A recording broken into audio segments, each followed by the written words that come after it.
What if we could have better conflicts? What if instead of causing us to rage or numb or end relationships, our conflicts could spark innovation, creativity, even hope? I've worked across contested spaces for as long as I can remember. I spent a decade alongside Palestinians and Israelis who are fighting for a just and viable peace. Today, my work ranges from corporate culture change through to reimagining the ecosystem of humanitarian aid. My role is to create the conditions that allow people to have better conversations, better conflicts about the things that really matter, and find new pathways for collaboration. And in my 20 years of doing this work, I've come across a tool, which I'd like to share with all of you today, that served as a skeleton key to unlock trust and transformation. I want to give you an example from my corporate work. Now, I know people love to hate banking, but bear with me. A few years ago, I was asked by the president of a global finance firm to do a closed-door strategy session with his new team. They were undergoing a complex, messy merger, and it was clear that while a lot of attention was being placed on the technical integration, that the culture needed real work. There were tensions and power struggles, passive aggression, and narratives of the other forming. Sound familiar? My job in that room was to build enough trust and provide a shared language so that this group of 15 more than a little skeptical individuals could consider why there might be more value in changing than staying as they are.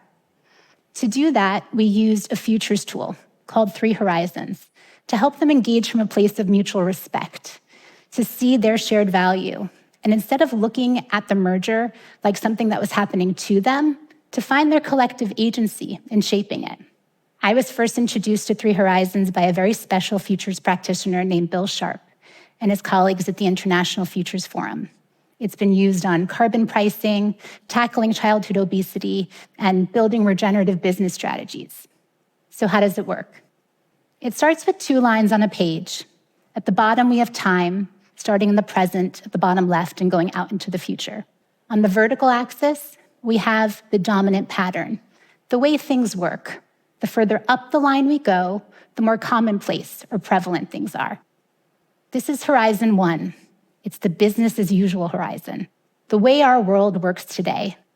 We rely on this horizon to be stable and consistent.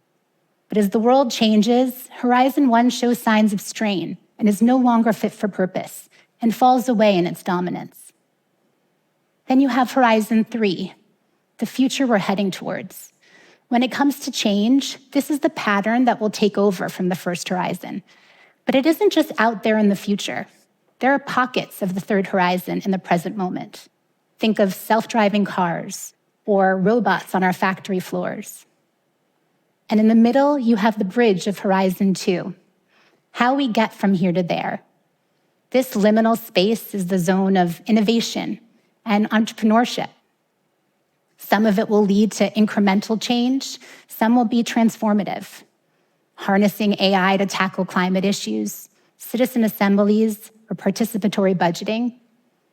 But in our attempt to shape a different world or respond to the way in which our current one is being disrupted, we often find these horizons at odds with one another. I like to think about them like voices in a conversation. Horizon 1 is the pragmatic voice with a managerial mindset, responsible for keeping the lights on. Maybe it's a corporate CEO, or maybe it's a coal miner whose family's been doing work a certain way for generations to make ends meet. Horizon 3 is the voice of the dreamer. Maybe it's an artist or an activist, or the voice of a younger generation whose worldview is still being formed. You can just imagine a conversation between those 2 voices, often adversarial, rarely rooted in mutual understanding, speaking past each other if they speak at all. Sometimes Horizon 2, the voice of the entrepreneur, gets brought in to broker between them, but without a sense of shared purpose, without a shared direction of travel, all 3 voices dig their heels in and get stuck in their own rightness. What ends up happening are negative conflicts and effortful incremental change at best. At worst, we see blame loops, vilification, dehumanization. What 3 Horizons allows us to do is see our shared dilemmas and how each horizon has a value to contribute to resolving them. So instead of Horizon 1 being out of touch or immovable, we see it as a voice of heritage or an ally in scaling bold ideas that all too often get stuck in ideation. And Horizon 3, instead of being idealistic or radical, we see it as a voice of inspiration, maybe even courage. Horizon 2, who can sometimes be seen as a sellout, is a builder, helping take ideas into action. No one horizon is going to be the hero of the story. We need all three to be working together. Back to my corporate example, we use 3 horizons to help this group tell a different story about themselves in the merger. We started by introducing those 3 voices so that they could go from negative to positive mindsets. And then we created a map, starting in the 3rd horizon, 3 years into the future, after the merger, where they could suspend disbelief enough about their own ambition. What would they be proud of? What would they stand for? They talked about being more purposeful, more trustworthy, adding more value to their customers and society than they were extracting. From there, we went back to Horizon 1 to tune into all the examples of stuckness, things that were holding them back that they would need to let go of in order to achieve that new shared vision. And then in Horizon 2, where were there examples of innovations already underway? Where do they already have momentum for change that they could leverage? They walked away with a sense of possibility, energy for their futures, and a sense of abundance. Conflicts are ubiquitous. They are all around us. Some, especially right now, causing unfathomable devastation.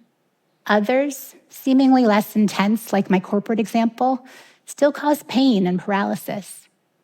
Because at the end of the day, we all just want to know our contributions matter. We want to know that we have some agency in shaping the worlds around us. 3 Horizons is a simple, powerful way to see ourselves as part of something bigger than any one of us, to bring equal parts conviction and curiosity to the things we deeply care about, and find value in our differences. I am not suggesting we all just get along. There is far too much we need to be fighting for. But it's how we fight, how we have better conflicts, that just may tip the scales as we build a 3rd horizon that we can genuinely be proud of. Thank you so much.